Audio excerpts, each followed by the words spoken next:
കഴിഞ്ഞ ദിവസം നമ്മുടെ നാട്ടിലെ ഫ്രിഡ്ജിൽ വെച്ച് പഴകിയ കേക്ക് കഴിച്ച ഒരു കുട്ടി മരണപ്പെട്ടത് നിങ്ങൾ അറിഞ്ഞായിരുന്നോ? അഫ്രിൻ എന്ന് വിളിക്കുന്ന ഈ പെൺകുട്ടി നമ്മുടെ ഇന്ത്യയിലാണ് മരണപ്പെട്ടത്. പ്രത്യേകിച്ച് ഒരു ചാനലുകൾ ഇത് വാർത്തയാക്കത്തില്ല, കേക്കിന്റെ കച്ചവടത്തെ ബാധിക്കും എന്നുള്ളതുകൊണ്ട്. നമ്മുടെ ഈ ക്രിസ്മസ് സീസണിൽ ഇത്തരത്തിൽ നമുക്ക് കിട്ടുന്ന കേക്കുകൾ പൂർണ്ണമായിട്ടും കഴിക്കാതെ ഫ്രിഡ്ജിൽ വെച്ചിരുന്ന് കഴിക്കുന്ന കുടുംബക്കാരാണ് എല്ലാവരും. എന്നാൽ ഫ്രിഡ്ജിൽ വെച്ചിരുന്നപ്പോൾ 1-2 ദിവസം വരെ ഓക്കെ, തീരെ പഴകിയ നന്നായിട്ട് പഴകിയ കേക്ക് ഫ്രിഡ്ജിൽ വെച്ച് ഉപയോഗിക്കരുത്, ഗുരുതരമായിട്ടുള്ള ആരോഗ്യ പ്രശ്നം ഉണ്ടാക്കും. പറഞ്ഞുതരാം.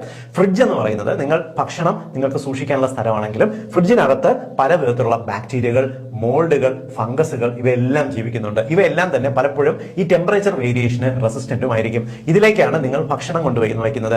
കേക്കിന്റെ പ്രത്യേകത, അവയ്ക്കകത്ത് ധാരാളം സുഷിരങ്ങളുണ്ട്. ഈ സുഷിരങ്ങൾക്കകത്ത് ബാക്ടീരിയകളും മോൾഡുകളും പ്രത്യേകിച്ച് ഫംഗസുകൾ നന്നായിട്ട് വർക്ക് ചെയ്യാൻ കാരണമാകും. ഫ്രിഡ്ജിലിരുന്ന് പഴകുന്നതിനനുസരിച്ച് ഈ കേക്കിനകത്തുള്ള മധുരത്തിൽ നിന്നും ഫംഗസ് നന്നായിട്ട് പെരുകുകയും ഇതിനകത്ത് ഒരു തരത്തിലുള്ള മൈക്രോ ടോക്സിനുകൾ റിലീസ് ചെയ്യുന്നതിന് കാരണമാകുകയും ചെയ്യും. പലപ്പോഴും ഇത്തരത്തിൽ ഫ്രിഡ്ജ് വെച്ച് പഴകിയ കേക്ക് കഴിച്ചാൽ ഓർക്കാനം, ഛർദില്, വയറിളക്കം, വയറുവേദന പോലുള്ള ബുദ്ധിമുട്ടുകളും ഇത് കരളിനെ ബാധിക്കാനും കാരണമാകും. രോഗപ്രതിരോധ ശേഷി കുറഞ്ഞവരാണെങ്കിലോ തീരെ ചെറിയ കുട്ടികളാണെങ്കിലോ അവർക്ക് ഇത് ഗുരുതരമാകാനുള്ള സാധ്യതയുണ്ട്.